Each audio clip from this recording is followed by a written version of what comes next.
Salve, salve! Tá começando mais um Timecast no canal Robson Laureano.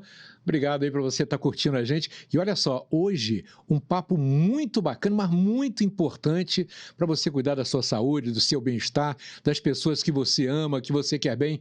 O nosso convidado é o fisioterapeuta do Hospital João 23, Dr. Thiago Brito. Como vai, Brito? Beleza? Tudo ótimo, Robson. E você? Tranquilidade? Quanto tempo, né, Robson? Quanto tempo, né, rapaz? Poxa vida. Dr. Thiago, que é um fera da fisioterapia. E ainda mais, lá no João 23, deve pegar cada situação complicada, né, doutor? Exatamente, Robson. E eu lá no João 23, eu fico na emergência, né? É onde o paciente chega.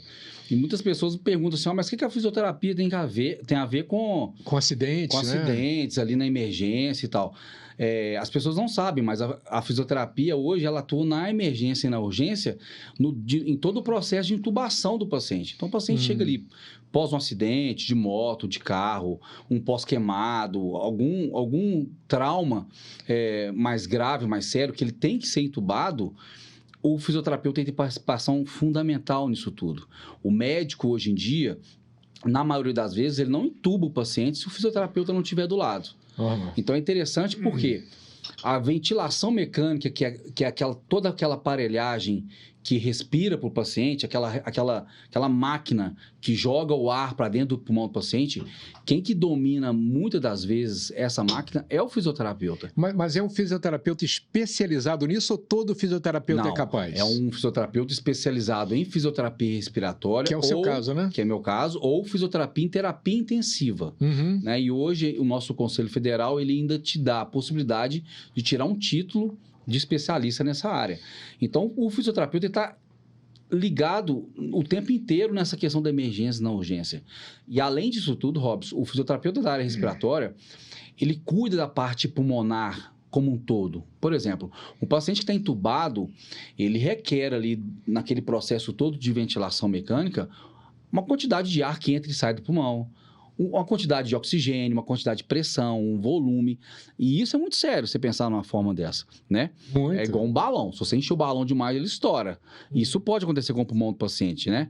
Então, a gente tem que ter essa especialidade justamente para cuidar muito bem dos pacientes que necessitam da ventilação mecânica. Nesse processo todo também, existe a parte de reabilitação pulmonar.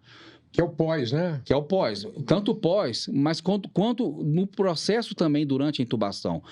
O período que está entubado. Por exemplo, muitas das vezes os pacientes infectam por ter o tubo. A chance dele ter uma pneumonia associada é maior. Então, muitas das vezes os pacientes são mais secretivos. E como é que tira essa secreção de dentro? Existe o processo de aspiração dessa secreção. Muitas das vezes é o fisioterapeuta que cuida. Junto com essa intubação, junto com esse oxigênio entrando, tem que ter um para tirar a secreção. Exatamente. Você desconecta o aparelho do paciente, você entra com uma sonda e suga aquela secreção. Aí volta com... E depois você volta para a ventilação mecânica. Então, é um cuidado, assim, excepcional para a qualidade do tratamento. Mas olha só, tem intubação mecânica, mas tem também a respiração sem precisar de intubar, não é? Exatamente, que é a ventilação não invasiva. Você tem a ventilação mecânica invasiva, que a gente acabou de falar, e tem a ventilação mecânica não invasiva. A invasiva é aquela que faz o furo aqui no gogó? Não, aquilo é a traqueostomia. A ventilação não invasiva é uma máscara que você coloca no rosto do paciente e que também gera pressão no pulmão do paciente.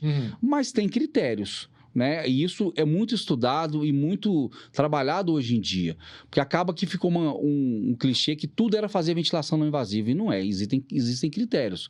Por exemplo, um paciente com insuficiência cardíaca, ele pode evoluir com um edema agudo no pulmão. A ventilação não invasiva, Robson, ela resolve na hora. E com isso você impede que o paciente seja intubado. Mas o que acontece com relação ao problema cardíaco para ele precisar de ter essa ventilação? O coração fica fraco. E ele não consegue bombear o oxigênio suficiente. A quantidade de sangue e acaba encharcando o pulmão. Esse encharcar o pulmão faz com que o paciente entre em insuficiência respiratória. E a ventilação não invasiva tem um resultado fantástico em relação a isso. E isso a gente impede que o paciente vá para um tubo e possa até evoluir para óbito. Então, é um resultado. Por isso tem que ter critério para ventilação não invasiva. Então, isso é muito comum nas UTIs dos hospitais no Brasil e a fisioterapia cresceu muito com isso tudo. Agora, Tiago Brito, por exemplo, a pessoa ela chegou lá no João 23, passou por esse procedimento todo da respiração, e ela sai de lá, por exemplo, ela tem alta, mas pode, em alguns casos, ela ter que continuar com esse procedimento em casa, por exemplo? Tem, e muito também, Robson, pelo fato até da Covid, que a gente passou por uma pandemia, mas em casos gerais, sim. Primeiro que a gente respira com uma pressão negativa. Então, quando você respira, a pressão dentro do pulmão é uma pressão negativa. Quando você usa o ventilador mecânico, é uma pressão positiva. Então, existe uma alteração mecânica, vamos dizer assim. E sem contar, Robson, que o processo que se você fica internado, que não quer dizer que você esteve entubado esse tempo todo, você teve uma perda de condicionamento cardiorrespiratório. O seu ritmo cardiológico, ele está totalmente alterado, o processo que você ficou acamado, o processo que você ficou internado. Então, você precisa de retomar a sua capacidade cardiorrespiratória. Aí tem que fazer exercícios. Exercícios. O ideal é que você faça o exercício orientado. Mas a maioria das pessoas que tem alta do hospital, às vezes já voltam, tive alta, vou voltar a fazer o que eu fazia antes. Tô de boa, tranquilo. Tô de boa e tal. E na maioria, as pessoas vai subir uma escada, já cansam. Não cansava antes, agora eu canso. Mas é o condicionamento. A gente dá muito exemplo assim, por exemplo, o jogador de futebol, ele para 15, 20 dias que lesionou, virou o tornozelo, teve um entorse no tornozelo. Ele não volta jogando os 90 minutos, ou não é? Verdade. Ele volta ali... E olha que é um atleta, E é um atleta, exatamente. Ele é um atleta e já tem uma memória muscular muito mais efetiva que a nossa. Claro. Então, acaba que ele volta ali no final do segundo tempo, ou então volta... Aí, depois de um tempo, ele já entra no segundo tempo direto, para depois ele voltar num jogo. Então, precisa.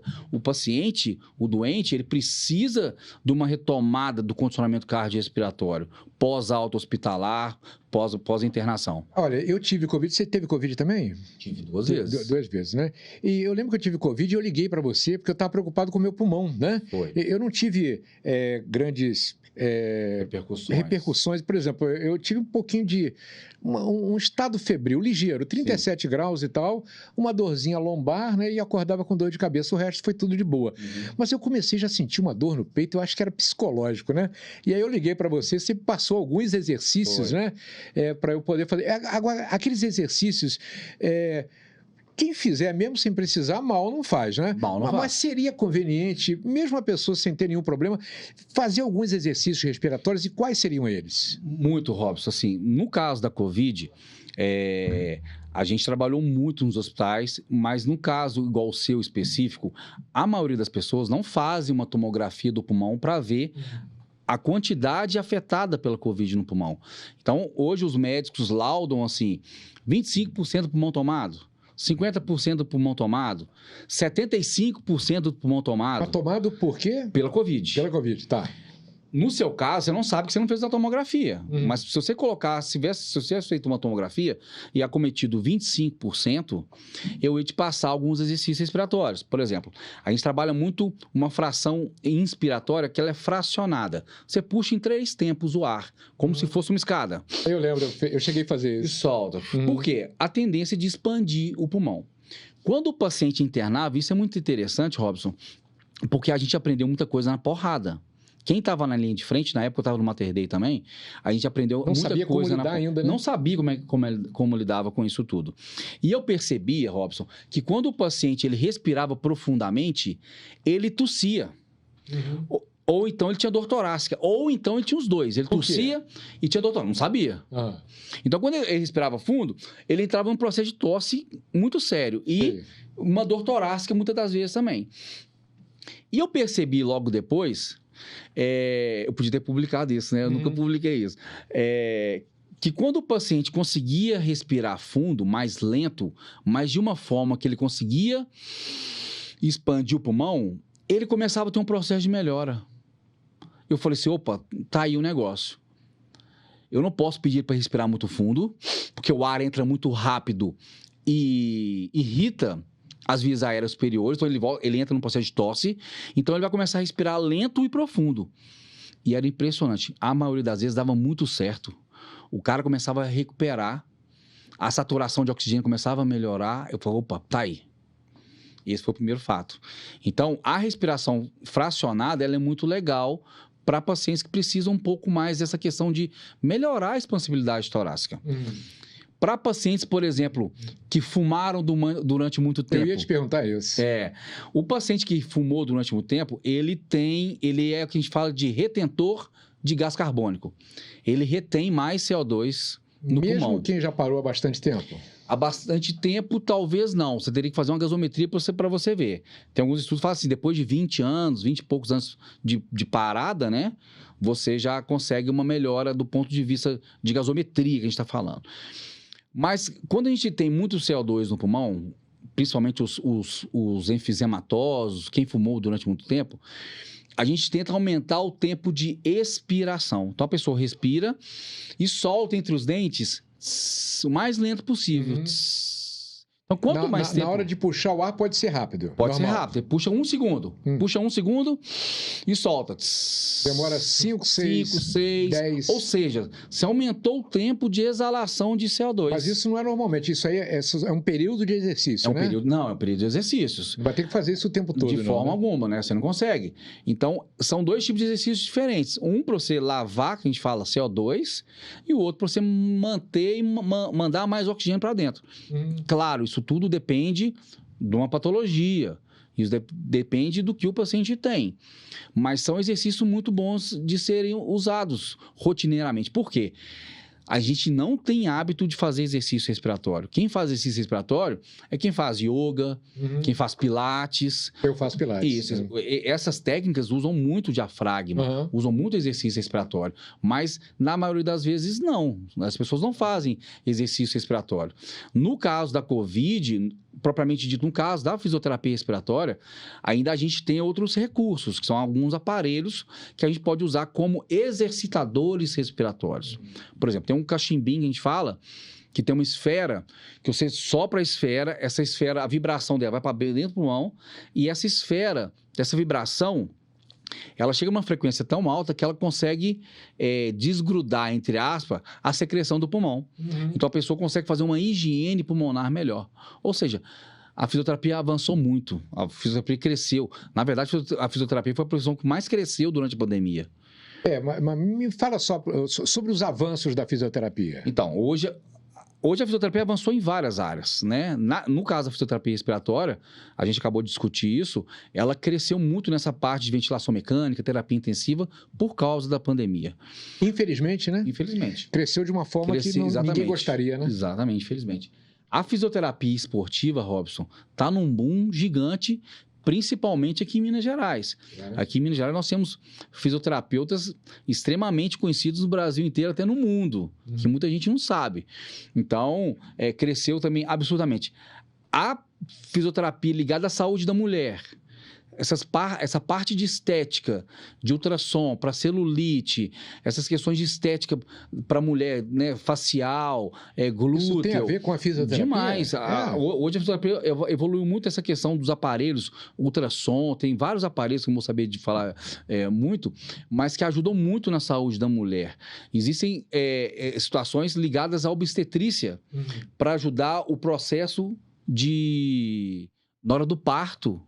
Então, uma forma da mulher ter um parto mais tranquilo, né? Um pré-parto mais tranquilo, e na hora do parto mesmo, ela tem uma musculatura já preparada para o feto sair de forma mais tranquila, a fisioterapia ajuda muito. Inclusive, até o Pilates trabalha isso também. E o pós também, né? E o pós também, por quê? Muitas das mulheres... A musculatura pode ficar frágil, frágil, ela tem né? uma diastase, já falo de diastase? Já. O músculo reto abdominal, ele abre aqui no meio. Né? Na verdade, eles são ligados, então existe uma diferença, né, nessa abertura entre o reto abdominal. E a fisioterapia trabalha muito o recondicionamento dessa musculatura. Muitas das mulheres, para você ter ideia, tem que costurar esse músculo. É mesmo? E minha mulher a gente teve gêmeos, né? Então, minha mulher, ela teve 5 quilos só de menino. Era 2,600 de um, 2,400 de outro. Então, ela teve uma diastase de 5 milímetros. Então, ela teve que costurar esse músculo. Só a fisioterapia não adiantava nesse caso. Mas a fisioterapia evoluiu muito na parte neurológica para recuperação dos pacientes que tiveram acidente vascular cerebral. Essa parte de emergência e urgência está um boom no Brasil, porque os hospitais estão tendo que ter fisioterapeutas 24 horas nos hospitais. Isso faz com que exista uma necessidade no fisioterapeuta nas emergências e na urgência. E tem fisioterapeutas o suficiente para essa demanda?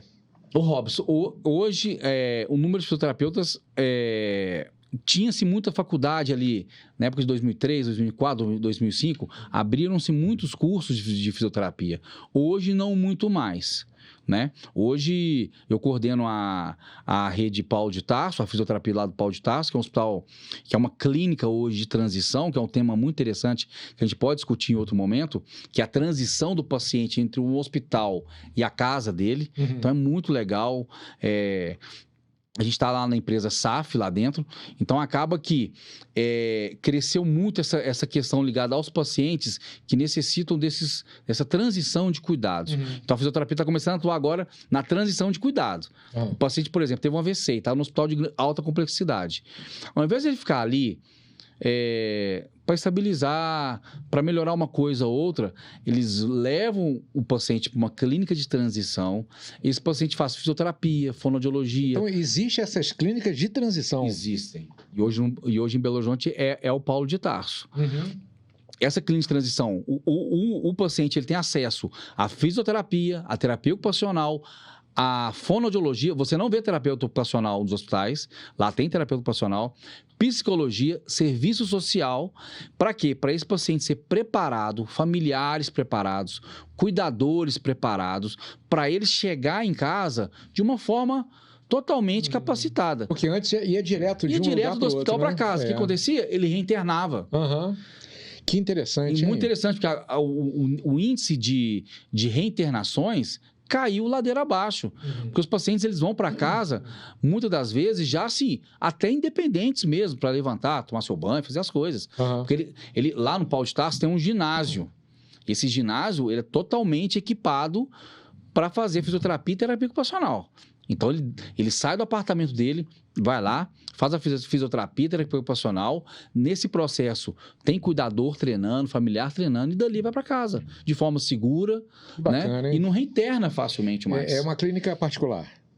Não, o Paulo de Tarso hoje, ele é SUS, né? Ele é filantrópico, mas ele também atende convênios. Entendi. Então atende Unimed, Bradesco, Polícia Militar, FUSEX. Agora aqui, vamos falar sobre os idosos. A população idosa no mundo, né, aumentou muito, no Brasil muito. especialmente. E o idoso necessariamente vai chegar a um ponto que vai precisar de fisioterapia ou existem uma boa quantidade de felizardos que não precisam? Depende muito do decorrer da vida dessa pessoa, né, Robson? Ou seja, moral da história, aqui nós estamos plantando o que nós vamos colher no futuro. Eu acho que a gente já discutiu uma vez sobre sarcopenia, você lembra? Não sei se você lembra. Sarcopenia, o que é mesmo? A sarcopenia ela é a perda de massa e de força muscular. Tá. Só que a sarcopenia, ela começa a pegar a pessoa depois dos 30. Porque antigamente as pessoas achavam que sarcopenia, perda de força, era depois de 60. Virou idoso, começou a perder força muscular. Não, é a partir dos 30. Então, a pessoa que tem uma atividade física relativamente frequente, né, ela vai ter um envelhecimento mais saudável, né? Então, a sarcopenia, ela começa a partir dos 30 anos. Então, você tem que fazer atividade física para impedir um envelhecimento menos saudável, por exemplo. Né? Por exemplo, hoje, aqui no Brasil, idoso é acima de 60 anos. Né? Meu pai tem 76. Ele é idoso, mas meu pai não está velho. Né? Mas ele fazia exercício? Meu pai faz caminhada 4 quilômetros todos os dias, de segunda a sexta. Mas somente a caminhada é suficiente? Ajuda demais, né? Ajuda demais. Equilíbrio, coordenação. O sedentarismo é fria, muscular. Né? O sedentarismo é fria. E a principal consequência disso tudo são as quedas. A gente está falando de João 23 agora. Todo o plantão, Robson, que eu dou no João 23, você pode contar. São 4, 5, 6 idosos que aparecem lá com hematoma no rosto. Por quê? E geralmente caiu dentro em casa. de casa, né? Na maioria das vezes, dentro de casa. Né? A população idosa hoje, ela chega no Brasil a 18 milhões de pessoas. Né? E isso aqui em BH, 23% das pessoas já são idosas.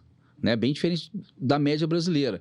Então, a tendência é que cada vez mais essas internações, essas quedas, esses traumas crânioencefálicos aconteçam. Se você quer ter um envelhecimento saudável, você tem que praticar atividade física. Então, você perguntou, com 60, 65, se ele mantiver uma atividade, ele não vai precisar de fisioterapeuta, né? Se ele mantiver uma atividade com 70 anos, meu pai não faz fisioterapia. 77 anos. Agora, por exemplo, com relação à perda, como é que é o nome? Sarcopenia? Sarcopenia. Certo, mas o fundamental não seria a musculação para poder fortalecer os músculos? Totalmente musculação. Né? Totalmente musculação. Então, somente a caminhada não é suficiente. É melhor do que melhor ficar que nada, né? A caminhada, você trabalha muito aeróbico, né? Capacidade cardiorrespiratória, e você acaba mantendo um tônus muscular. Para você ganhar massa muscular, não tem nada a musculação. que não seja musculação. Né? E se você conseguir, depois da terceira idade, juntar a musculação com um suplemento alimentar, uma suplementação com nutrólogo, nutricionista, aí você vai ganhar massa e força muscular. O mais importante entre massa e força é força. Às vezes você tem um paciente que você percebe que não tem uma massa muscular, mas que ele é muito forte. E a gente tem aparelhos para medir isso. Por exemplo, para membro superior, a gente tem o dinamômetro. Aquele mesmo que você faz para tirar carteira. Sei.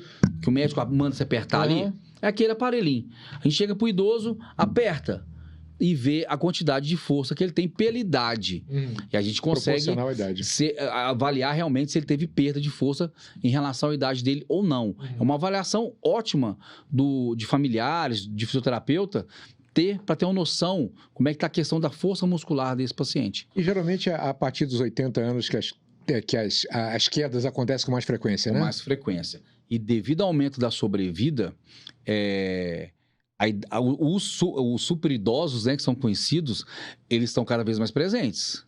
Superidosos? Superidosos, acima de 80 anos. Acima de 80, sem contar os centenários, né? Tá cheio de centenário agora. O quê? Você sabe que no mapa mundi ele tem uma linha azul, característica para idosos acima de 100 anos, e tem lugares que são específicos pela localidade e tudo mais. No Japão, né? Impressionante. Exatamente. A quantidade de pessoas centenárias. Eu faço mestrado em Portugal, né? Você sabe. Lá em Portugal, os idosos acima de 80 anos já são classificados como a quarta idade. Aqui no Brasil, a gente fala, tem 60 anos, terceira idade. 70 anos, terceira idade. 90 anos, terceira idade. Não. Um dia vai chegar a quinta, hein? Exatamente. Pode ser depois de 100, né? Então, assim, 80 para cima, a gente já chama de quarta idade. E os idosos na quarta idade estão cada vez mais frequentes, mais presentes, e a queda é o que mais interna o paciente idoso. A queda é o que mais leva, em relação ao acidente, né? É o mais frequente e que leva mais a óbito. A óbito também? A óbito. Porque muitos idosos, eles morrem em um ano no primeiro ano pós-queda. Mas por quê? Porque a queda atingiu a cabeça? Porque atingiu a cabeça, teve perda de equilíbrio, ficou acamado, aí teve uma escara, infectou, teve pneumonia, porque o idoso, quando ele está muito tempo acamado, ele tem pneumonia, né? Porque ele acaba, a musculatura do pescoço, que é a musculatura responsável por deglutir, né? Essa musculatura também fica fraca. Se você perde força de braço, de perna, de tronco, de quadril, você perde força no pescoço. Então, o idoso, ele não consegue engolir mais. Mas tem exercício para prevenir isso? Aí entra a fonoaudiologia. Fonoaudiólogo. O fonoaudiólogo trabalha muito essa questão da deglutição, né? Um trabalho fenomenal que a fonoaudiologia faz. É muito interessante. Além de exercícios, eles usam também aquela eletroestimulação. Então, a fono usa muito a eletroestimulação para ativar essa musculatura. Então, por exemplo, a pessoa que faz musculação, ela faz musculação também, atinge essa parte? Fazer os exercícios tradicionais? Tradicionais. Esse próprio aparelhinho do cachimbinho que eu te falei, que eu uso para mobilizar a secreção, a fono usa para vibração de corda vocal. Mas a gente está falando de fono e de fisioterapeuta, mas eu digo na musculação normal. Ô, Robson, é difícil você trabalhar essa musculatura fazendo exercícios, né? É claro que você pode usar algumas faixas que a gente chama que é as TheraBand para fortalecer a musculatura do pescoço, mas as técnicas de deglutição, elas são muito eficientes quando se trabalhadas diretamente com a fonoaudiologia. Em academia é difícil você trabalhar. Apesar que quando você ganha força geral, esteira, musculação, exercício para a perna, você faz um trabalho condicionado para o corpo inteiro. Mas, né? por exemplo, tem como prevenir isso? Agora eu fiquei preocupado. Pô, quero ser, Com a tem coisas deglutição, que... tem exercício físico. A própria caminhada é uma, né? O que a gente tem que se atentar aos idosos é que quando você percebe que o idoso, né, que está na sua casa, começa a engasgar com água, por que a água? Porque a água, por ser líquida, ela é mais rápida que o sólido. Uhum. Então, ela desce uma velocidade maior que o pastoso, que o sólido. É Então, mais fácil de controlar, mais difícil de mais controlar. difícil de controlar. Então, você começou a engasgar ali, alguma coisa tem. Já é um sinal de alerta. Ó, papai tá engasgando, meu avô tá engasgando, com água principalmente. Então, tem um sinal de alerta, porque uma hora ou outra, essa água que passa pela boca, que é contaminada, ela vai pro pulmão. E se ela for pro pulmão, pneumonia. Agora, vamos falar de pneumonia. Esse ar que a gente respira, né? E tantas coisas que a gente vai passando, né? Porque a evolução, né? A tecnologia, a indústria, isso tudo faz parte, é o progresso, né? E a gente pode se beneficiar de várias formas. Mas isso daí gera vários problemas, inclusive com relação à poluição do ar. Eu tive pneumonia sem estar resfriado. E o médico disse que eu perguntei, mas como? Ele falou assim, é a qualidade do ar que a gente respira. Você teve uma pneumonia comunitária. O nome né? é isso? Você tem a pneumonia comunitária, você tem a pneumonia hospitalar também. A minha foi a comunitária. A sua foi comunitária. Você estava em algum lugar, né, que um vírus ou uma bactéria estava ali brincando ali no ar ali, você... A pneumonia é uma bactéria, um vírus? Ou uma bactéria ou um vírus, pode ser os dois. E, por sinal, você pode, naquele momento, você poderia ter uma imunidade um pouco mais alterada, mais baixa, e aquela infecção aproveitou esse momento e te levou a ter uma pneumonia. E é muito sério, assim. A minha menina teve uma pneumonia comunitária e ficou internada e tudo mais, foi muito sério. E, infelizmente, está muito comum isso também, as pneumonias mais nas crianças, justamente, provavelmente, por causa disso que você está falando. O ar mais poluído, as pessoas hoje não se cuidam mais tanto, né? Assim, por mais que algumas pessoas usam máscara ainda, mas o ar está mais poluído, a aglomeração está muito maior, e a questão de maior número de crianças também. Tem mais gente no planeta, né? Tem mais gente no planeta. E outra coisa, as variações, né? As mutações dos vírus e tudo mais. Agora, vem cá, e a fisioterapia entra onde com relação a uma pessoa que teve pneumonia, no período que ela está com a pneumonia e o pós-pneumonia? Quando a pessoa, no geral, está com a pneumonia, geralmente ela tem uma dificuldade na troca gasosa. Ou seja, no momento ali da troca do oxigênio com gás carbônico, há uma dificuldade. Nesse momento, o paciente ele pode precisar de oxigênio. E o fisioterapeuta ele tem técnicas respiratórias, a gente tem recursos de alguns aparelhos que facilitam uma reexpansão pulmonar. Então, se a gente consegue trabalhar uma reexpansão pulmonar, a gente melhora a oxigenação. Muitos pacientes que têm pneumonia, eles são secretivos. A bactéria, ela produz secreção. Por exemplo, a bactéria da minha menina produzia uma secreção amarelada, né? Igual gema de ovo. É mesmo? Foi muito grave a pneumonia que ela teve. Então, ela tossia... Isso sufoca? A pessoa sufoca, né? Sufoca, a oxigenação cai, a pessoa pode entrar em insuficiência respiratória, e se ela entra em insuficiência respiratória, ela tem que ser entubada. Então, é muito séria a pneumonia. A sua filha chegou a ser entubada? Não, graças a Deus não, mas ela teve que tomar um antibiótico muito forte e foi que a pneumonia é tratada com antibiótico? Antibiótico. Então, o antibiótico tem que ser certeiro. Na maioria das vezes, os médicos entram com antibióticos de largo espectro, que pegam várias bactérias. Porque ele não tem como saber qual bactéria. Não tem como saber ainda. Quando o paciente interna e intuba, eu tiro aquela secreção, mando no laboratório e vejo qual bactéria que está ali. Dá para saber, né? Mas numa emergência, não dá tempo. Você tem que entrar com antibiótico de largo espectro. Então, a pneumonia, ela produz secreção. E nessa produção de secreção, essa secreção ela tem que sair para o oxigênio entrar, grosseiramente falando. E uma das técnicas que o fisioterapeuta tem, aliás, a gente tem várias técnicas, algumas manobras torácicas que facilitam, algumas compressões torácicas que aumentam a pressão abdominal, que empurra o diafragma para cima e facilita a expulsão da secreção.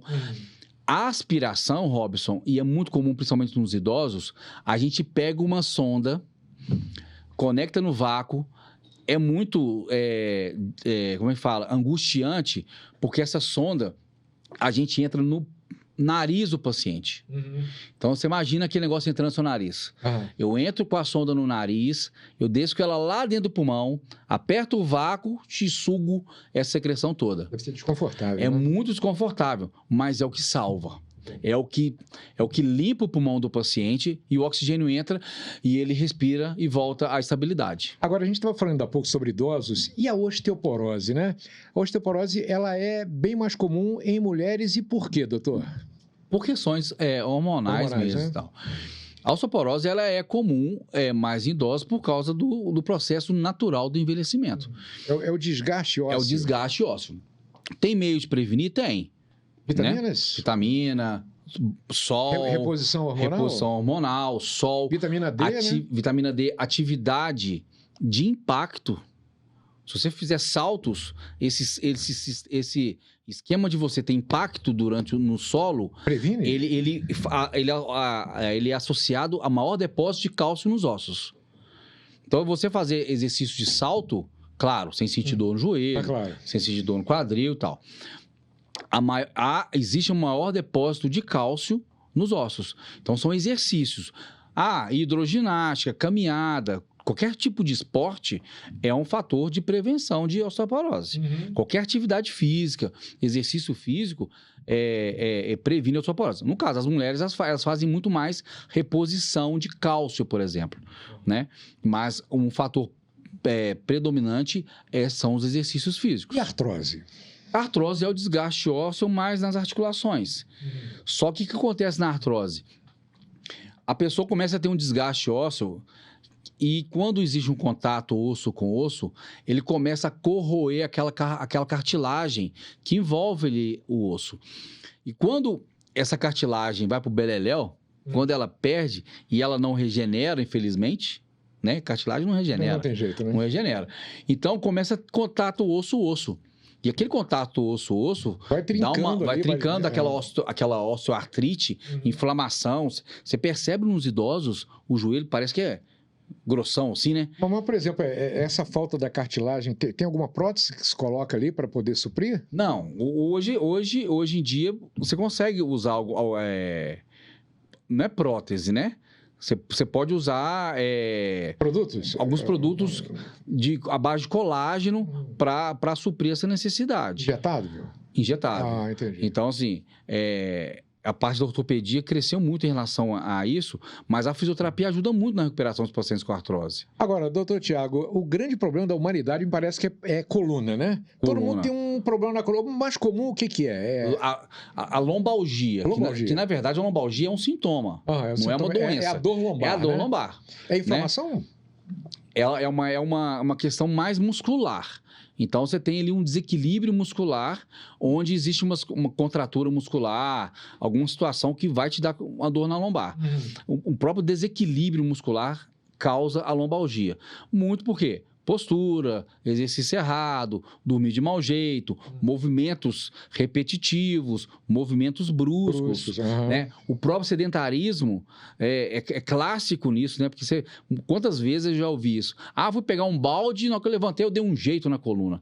Foi o seu músculo que não aguentou a carga. Então, ele ali, entre aspas, machucou. Ele pode ter tido pequenos estiramentos musculares e a pessoa fica travada na cama. A pessoa fala entrevada, né? A pessoa fica na cama entrevada. Entrevado, tanto faz, né? Aí você fala assim, tem 2 dias que eu tô na cama entrevado. Justamente por causa disso. Ele não consegue mexer na cama. E novamente, a fisioterapia ajuda muito esses pacientes. Doutor Tiago Brito, mais uma vez, que papo gostoso, esclarecedor, né? Preocupante em muitos casos aí, né? Mas é bom para a gente prevenir, né? Para a gente cuidar da saúde, que é o fundamental.